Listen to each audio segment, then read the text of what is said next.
Hello, ഇന്ന് നമ്മൾ സെയിലിനായിട്ട് ഒരുക്കിയിട്ടുള്ള red lady ലോട്ടസിന്റെ വിശേഷങ്ങളാണ് കേട്ടോ പങ്കുവയ്ക്കുന്നത്. ഇതിപ്പോൾ റെഡ് ലേഡിയുടെ ഒരു ചെറിയ മൊട്ടാണ്. ശരിക്കും മെച്ചർ സ്റ്റേജിലേക്ക് ആകുമ്പോഴത്തേക്കും നല്ല വലിപ്പത്തിലുള്ള മൊട്ടായിട്ട് ഇത് മാറും. ഇതിപ്പോൾ കണ്ടോ, മെച്ചർ ആയിട്ടുള്ള ഒരു മൊട്ടാണിത്. ഇതിപ്പോൾ വിരിയാനായിട്ട് ഓപ്പൺ ആയിട്ടോ. ഇതാണ് നമ്മുടെ റെഡ് ലേഡി ലോട്ടസ്. നല്ല ചുവന്ന നിറത്തിലും അതുപോലെ വലിപ്പത്തിലും ആണെങ്കിലും ആരെയും മയക്കുന്ന വശ്യമായ സൗന്ദര്യമാണ് നമ്മുടെ റെഡ് ലേഡി ലോട്ടസിനുള്ളത്. നമുക്കറിയാലോ, മിക്ക ഹൈബ്രിഡ് താമരകളും അവയുടെ പുതിയ ജനറേഷൻ ഉണ്ടാക്കുന്നത് അതിൻ്റെ ട്യൂബേഴ്സോ റണ്ണേഴ്സോ വഴിയാണ്. നമ്മുടെ റെഡ് ലേഡിയും അതുപോലെ തന്നെ ഒരുപാട് ട്യൂബർ തരുന്ന ഒരു വെറൈറ്റി ആണ് കേട്ടോ. ഇതിപ്പോൾ നമ്മൾ സെയിലിനായിട്ട് ഒരുക്കിയിട്ടുള്ള റെഡ് ലേഡിയുടെ നല്ല ഹെൽത്തി ആയിട്ടുള്ള ട്യൂബേഴ്സ് ആണ്.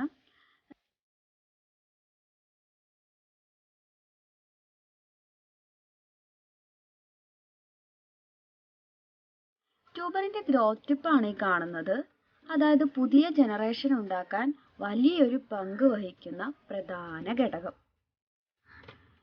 അതായത് നമ്മളിപ്പോൾ ട്യൂബേഴ്സ് കളക്ട് ചെയ്യുമ്പോഴോ അല്ലെങ്കിൽ നടുവാൻ എടുക്കുമ്പോഴോ ഈ ഗ്രോത്ത് ടിപ്പ് ഒരിക്കലും പൊട്ടിപ്പോകാൻ പാടില്ല.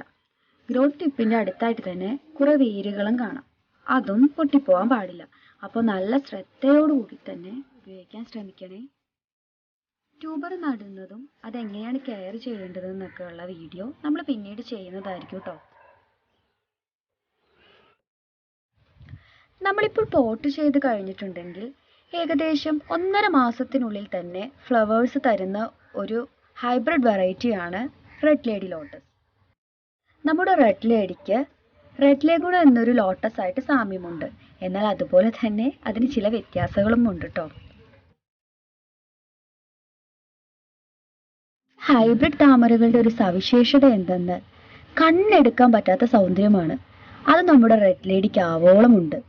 അത്രയ്ക്ക് നല്ല ചുവന്ന നിറവും വലിപ്പമുള്ള ഇതളുകളും ഇവയ്ക്ക് സ്വന്തമായിട്ടുണ്ട്.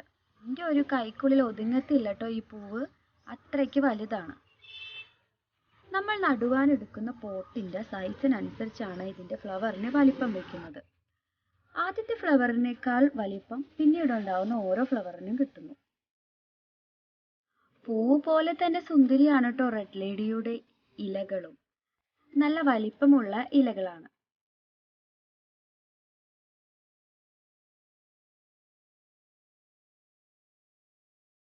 സാധാരണയായി ഹൈബ്രിഡ് താമരകൾക്ക് സീഡ് പോഡുകൾ കാണുവാൻ സാധിക്കുന്നതല്ല. ഒട്ടുമിക്കവയും അങ്ങനെയുള്ളതാണ്.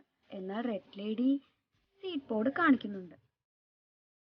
സാധാരണയായി താമരകൾ വിത്ത് മുളപ്പിച്ചുണ്ടാക്കുമ്പോൾ അതിൻ്റെ മദർ പ്ലാന്റിൻ്റെതായ ക്വാളിറ്റി കാണിക്കണമെന്നില്ല. അത് നിറത്തിലായാലും വലിപ്പത്തിലായാലും ചിലപ്പോൾ ഉണ്ടാകുന്നത് മറ്റൊരു വെറൈറ്റി തന്നെ ആവണം എന്നുണ്ട്. അപ്പോൾ നല്ലൊരു മദർ പ്ലാന്റിൻ്റെ ക്വാളിറ്റി കാണിക്കുന്ന നല്ലൊരു പുതിയ പ്ലാന്റ് ആണ് നമുക്ക് വേണ്ടതെങ്കിൽ നമ്മൾ ട്യൂബേഴ്സ് റണ്ണേഴ്സ് ഉപയോഗിക്കുന്നത് തന്നെയാണ് എപ്പോഴും നല്ലത്. അതാകുമ്പോൾ നമുക്ക് 1.5 മാസത്തിനുള്ളിൽ തന്നെ ഫ്ലവറും കിട്ടുന്നു.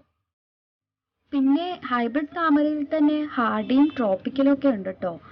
അപ്പോൾ ആ ഓരോ വെറൈറ്റിക്കും അനുസരിച്ച് അതിൻ്റെതായ പൂക്കൾ തരാൻ അതിൻ്റെതായ കാലയളവുകളും ഉണ്ട്. ട്രോപ്പിക്കലായിട്ടുള്ള ഹൈബ്രിഡ് താമരകൾ എപ്പോഴും ഒരു 1.5 മാസം ആ ഒരു കാലയളവിൽ പൂക്കുന്നതായി കാണാൻ സാധിക്കും. നമുക്കിപ്പോൾ റെഡ് ലേഡി ലോട്ടസിൻ്റെ ട്യൂബേഴ്സ് സെയിലിനായിട്ട് അവൈലബിൾ ആണ്. ആവശ്യമുള്ളവർ താഴെ ഡിസ്ക്രിപ്ഷനിൽ കൊടുത്തിരിക്കുന്ന നമ്പറിൽ കോൺടാക്റ്റ് ചെയ്താൽ മതി. എല്ലാവർക്കും റെഡ് ലേഡിയെക്കുറിച്ചുള്ള ഈ വീഡിയോ ഇഷ്ടമായെന്ന് വിശ്വസിക്കുന്നു. ഒരുപാട് ഹൈബ്രിഡ് താമരകൾ നമുക്ക് അവൈലബിൾ ആണ്. അപ്പോൾ അതിനെക്കുറിച്ചൊക്കെ ഉള്ള വീഡിയോയുമായിട്ട് അക്വാപെറ്റൽസ് വീണ്ടും വരുന്നതാണ്. നിങ്ങൾക്ക് ഈ വീഡിയോ ഇഷ്ടമായെങ്കിൽ സബ്സ്ക്രൈബ് ചെയ്യാൻ മറക്കരുത്. അതുപോലെ താഴെയുള്ള ബെൽ ബട്ടണും എനേബിൾ ചെയ്യാൻ മറക്കരുത്.